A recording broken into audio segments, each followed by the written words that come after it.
لقد صدق الله رسوله الرؤيا بالحق لتدخلن المسجد الحرام إن شاء الله آمنين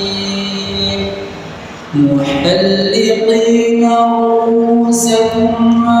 ومقصرين لا تخافون فعلم ما لم تعلموا فجعل من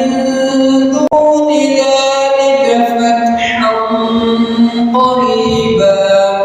هو الذي أرسل رسوله بالهدى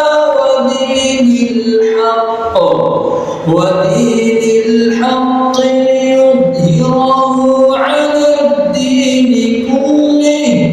وكفى بالله شهيدا.